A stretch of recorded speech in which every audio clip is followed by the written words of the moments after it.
And don't get it twisted because I'm a strong, independent woman who don't need no man. Okay? Except for my man. I need my man. Matter of fact, where is my man?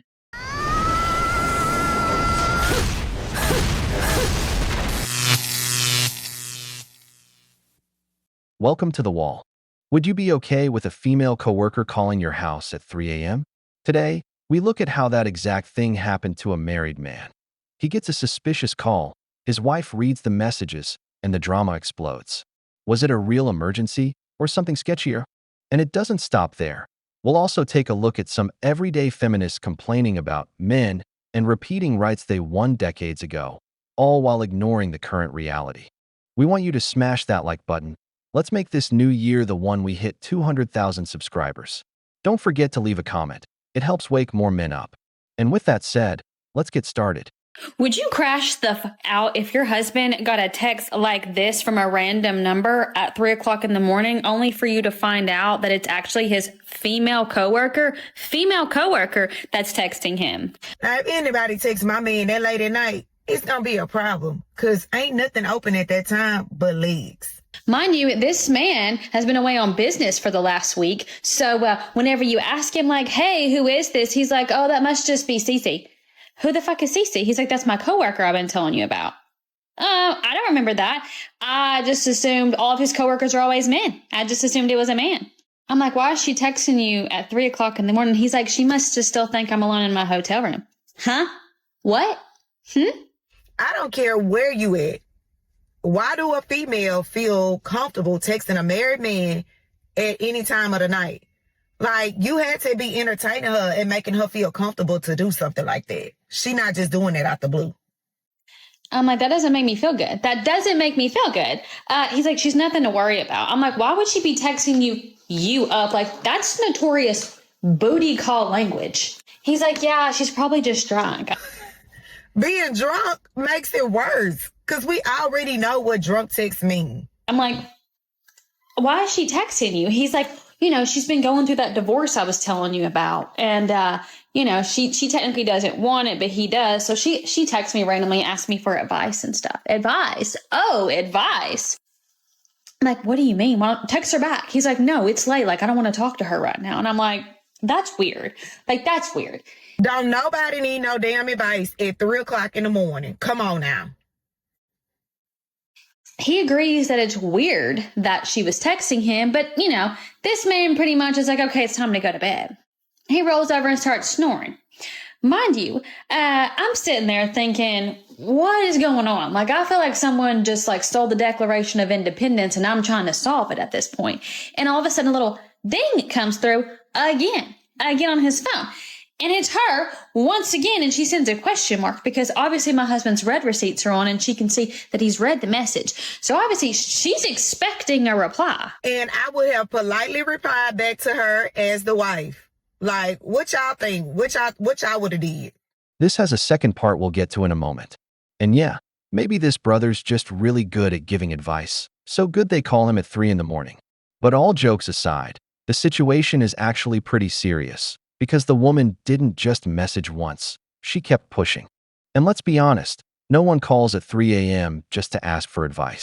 The only kind of woman who does that is a drunk one who wants, well, you know what. Now let's check out the second part to see how this story ends. My husband's over there snoring. Mind you, when he got home from the airport, we popped a spicy cube and we went at it for about 2 hours. So this man's not waking up. He's sound asleep. So I've got time. I start going through all their texts, and this woman is texting him a lot. I mean, she's texting a lot. Mind you, he's not replying all the time, but I mean, she's sending photos of herself. She's asking if this looks good. She's getting like one-word replies out of him, but like, also, I'm just like, why are you replying at all? People only do what you allow them to do. And I don't believe no damn text messages. People be deleting the shit that they send to make it look like that other person is crazy.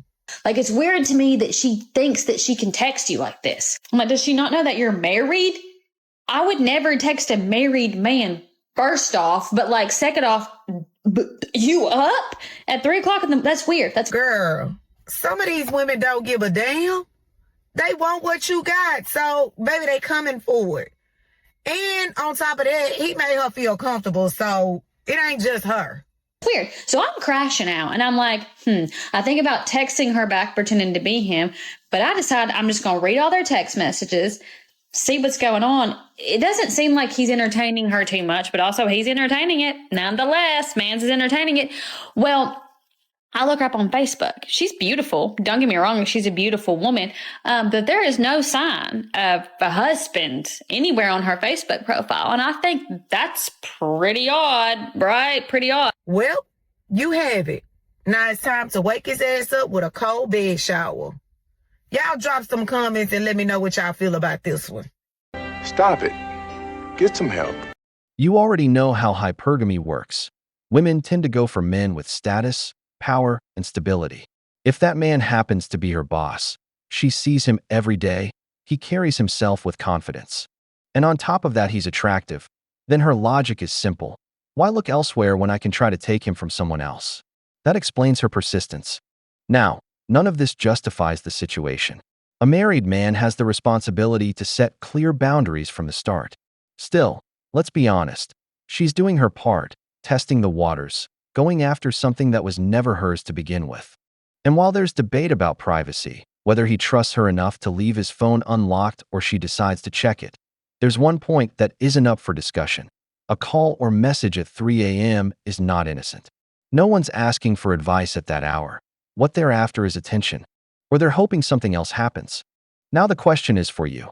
Why do you think she's calling him? Women. My husband is mad at me because he walked in and he saw that I'm making breakfast, and I told him that this was for me and my daughter, and that if he wanted some, he needed to cook for himself. I told him I was not going out of my way to make breakfast for him. This is only for me and my daughter. Like, if you're that hungry, there's a McDonald's down the street, or there's eggs in the fridge and there's bacon, and you can make it yourself. He's acting like this not cooking for him thing is brand new. I gave him a list of things that I don't do the day that we got married, and he was okay with it. So what's the problem now? I told him, if you don't want to cook, you could wait and see if there's any leftovers. If there's leftovers, go ahead and eat. If there's no leftovers, then I'm sorry. You're going to have to figure it out. But I am not going to cook for you. It's not my job to cook for you. I'm sorry. And then on top of that, I'm doing scrambled eggs. He wants a fried egg. No, I'm sorry. That's too much work for me. I'm not going to do it. Plus, he's so picky with his food that he might as well just cook it himself. So like that, he doesn't have nothing to complain about. Tell me you don't like your husband without telling me you don't like your husband. Because at that point, you're in the middle of cooking. Like, it really doesn't take that much effort to add a little bit more food to the pan. Even if it's just a fried egg, like after you take out the scrambled eggs from the same pan, just oil it up and then throw in one more egg. It blows my mind that people really are being treated this way within a relationship. Because while I do believe that there are healthy dynamics where one person takes care of their stuff and the other person takes care of their stuff, how are you showing each other that you love each other if you're not doing things for each other? That doesn't mean that you do what you want to do for that person. That means that you do what they want you to do for them. But unfortunately, I think what's happening for a lot of women is an overcorrection. They have traditionally taken on the role in the kitchen, and now there's some women out there that are absolutely refusing anything to do with the kitchen. Even if it's feeding their children, I mean, at least this lady is cooking for her children. But could we all see this potentially, ladies, as an overcorrection that you can show love to your man by cooking him something? Just a thought. No, God! No, God, please, no! No! No! No! Brothers, that woman is one step away from being told to pack her bags. Women need to understand how men see the world through the lens of usefulness. We were raised to be useful, so when a man sees that his partner doesn't take care of him or doesn't do even the simplest acts of service, he starts to see her as replaceable, and the love fades fast. How long does it take to fry an egg for your husband? The man who busts his back working for you, giving his all so you don't lack anything. That's why more and more men are choosing women who work, split expenses, and share the responsibilities at home. Each one bringing something real to the table, not just making demands. Women today don't have any excuse to stay at home if they're not even willing to cook a hot meal for the man who supports them. Not even a simple breakfast before he heads out to earn for the family. That's why men leave them without a second thought.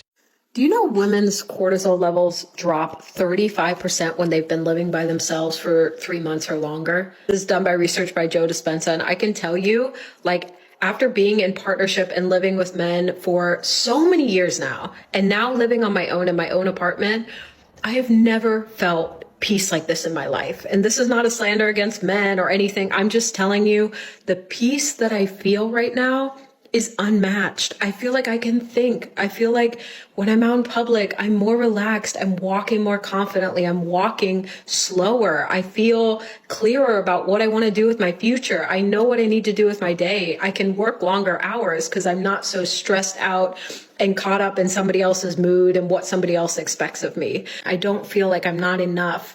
And that's always how I feel in partnership with a man, especially when I'm living with him. I never feel like I can fully relax at home. I love to cry for no reason. Like, I just cry on a regular basis, and not because I'm sad, but just because I enjoy it. And so, like, I like to be able to do that when I'm home. And I realize when I cry more often, I'm more in touch with my feelings, and I let myself just laugh and whatever. Like, I don't feel as emotionally constipated like I do in a partnership. And I feel like then when I'm in public, I'm a lot more emotionally regulated and happy in life. Sure, was there an initial detox? Like, I felt super anxious the first day or day and a half, and I cried a lot. It's like adjusting to be on your own again. But I swear that like third or fourth day, I was like, oh my God, the clouds have cleared. Like, I'm not angry all the time anymore. Like, as you've seen on my other content, like being angry, like I forgave the guy that cheated on me. I don't care anymore. I'm moving upward and onward. Like, I feel so good. It's just, I just think women have been sold this lie that we need men and men make us happier.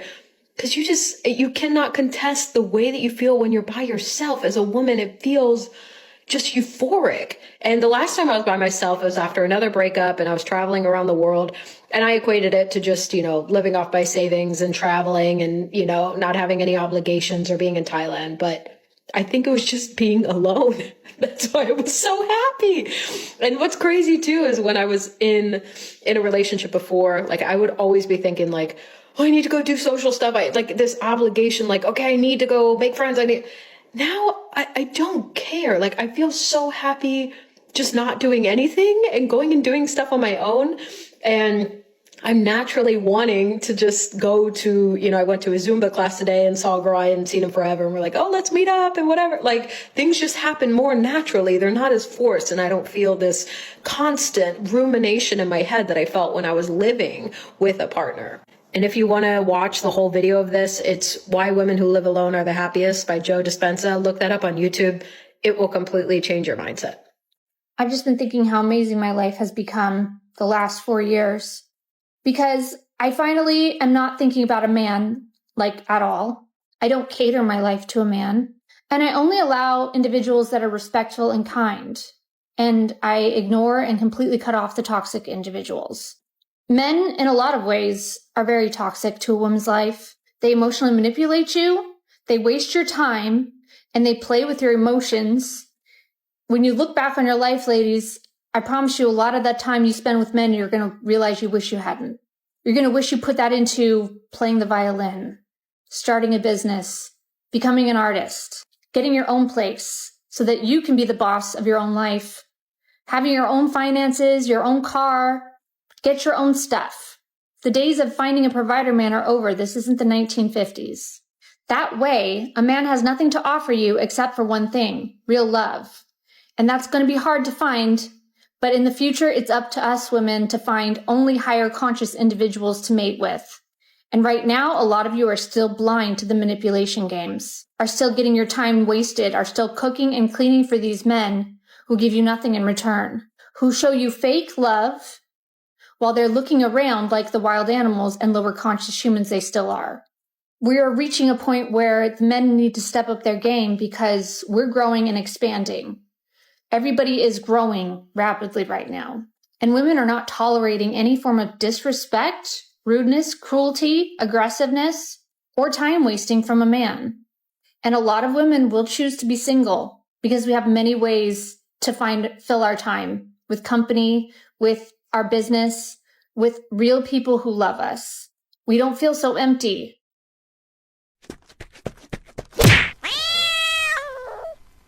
The peace that woman claims to feel living alone is the same peace a man feels when he's alone. His space, his silence, and the absence of constant complaints. But it's important to tell the difference. One thing is genuinely enjoying peace and quiet, and another is using it as a cover to justify bitterness. Because that second woman isn't speaking from peace, she's speaking from resentment. Her words are full of anger toward men, and that almost always comes from one clear place. She couldn't hold on to any of them. She's not talking to married women to help them. She's speaking from her own personal misery. And here's an uncomfortable truth. The wall doesn't forgive. When many women hit 35 and start noticing that the market doesn't respond the same way, they change the narrative and say they're happier single. But deep down, it's not real happiness. It's comparison. It's envy toward the women who did build a home with a man who loves and respects them. And that envy, when it goes unacknowledged, turns into contempt, and it starts to eat them up from the inside. For the first time, possibly in history, women are admitting they want daughters, not sons. Oh, don't worry. This is certainly going somewhere. Having a son is seen as an extreme burden to women around the world. Burdens? Really? And how is raising a son different than raising a daughter? You are expected to birth them, educate them, and shield them from conditioning from other boys. All this without acknowledgement. Oh, so some women want acknowledgement for being a good parent? You would think that just being a good parent would be reward enough in itself. In fact, that very same son may grow up to take his mother's rights away. Oh yes, there are a lot of individuals out there that will try to convince some women that they need to be fearful of their own children in the future. But may I be very specific? It's only the boys that they're talking about. They would never mention the girls. Women globally are reaching a line of contention, refusing to give birth to life that may become a weapon against them, against other women. This is why movements like 4B exist. Oh, because of ignorance, fear, and bigotry? Got it. Women are refusing to birth their own oppressors. See what I mean? They are liberating themselves from a life of suffering. Sons are no longer the standard. Daughters are. I wonder how long it's going to be before boy moms start being harassed for having boys. Oh, wait. In case some of you didn't notice, that's already happening. Cocaine is a hell of a drug. That woman sounds like a robot programmed to hate. What the hell is going on with women today, going against their own natural instincts? What's a little boy supposed to do with the trauma you went through with grown men? Since when did being a man become a crime? Now she's going after mothers of boys, blaming them for raising oppressors. This is sick, brothers. Fourth-wave feminism is at its worst, infecting minds with twisted ideas that appeal to bitter women. Women who can't maintain healthy relationships or who wasted their fertility chasing empty radicalism. God, protect our boys from this toxicity. May they not grow up in a world where they're hated just for being born male. Women don't need men. This comment says that women wouldn't last a day without men, and that is just not accurate. At this point, women have access to everything that men do, and we are doing better in certain areas. For example, we're more educated than men. Women comprise 58% of all college students. If we want to talk about single women specifically, single women own 2 million more homes than single men. And when it comes to women entering into relationships with men, on average, women spend 2 extra hours per day of unpaid domestic labor compared to men. And this labor can include grocery shopping, house cleaning, childcare, etc. So really, it seems like men are actually the ones that need women. And I'm going to try to be very clear when I explain this, but there was a time in history where women were nothing but property of their husbands. They could not get a higher education. They couldn't have their own bank accounts. They couldn't own land. It wasn't until 1974 that women could have their own credit cards, okay? 1974 was really not that long ago. The reason why women across America are scared of the election result is because of our reproductive rights. If a man can get a woman pregnant, if he can perform an act that essentially puts this woman's life at risk because she has pregnancy complications or because pregnancy is just in general dangerous, could possibly impact her mental health, could hinder her education, her career, make her financially dependent on him because she is forced to have this child. Women are not safe. All of these men in my comments laughing about the results, talking about your body, my choice, it is disgusting. You should all be ashamed of yourselves. Stop telling women that we are overreacting when we are reacting from a place of lived experiences and the knowledge of what women have done to get to this point and what is at stake. You know when a civilization starts falling behind, when it constantly lives off past experiences it didn't even go through. Yes, it's true that women went through that historical process, but modern women aren't living in the era of feminism where they couldn't vote, even though they repeat that line like parrots. Tell me something new feminism has done for women today, besides complaining about men. What right do women not have right now? What kind of oppression is cleaning the house your man pays for, the house you live in? That's the bare minimum you can do. And let's be real, if men didn't exist, you'd still be living in caves. And when they brag about women in college, most are in low-value fields. Outside of becoming doctors, many end up as teachers or studying psychology, not to mention all the useless degrees like gender studies.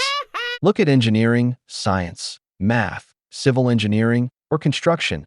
Those fields are overwhelmingly dominated by men. And that's even with fewer men going to college, since a lot of them don't want to drown in predatory student debt. Women. We've reached the end of the video, but before we go, the questions are for you. As a married man, how far does your responsibility go when it comes to setting boundaries so that no woman feels too comfortable with you? Does modern feminism actually help women, or does it just lead to loneliness and endless complaining? If you enjoyed the video, hit that like button, subscribe to the channel, and turn on the notification bell. Your support means a lot to us and keeps us motivated to keep creating more content. Stay tuned for the next video from the wall.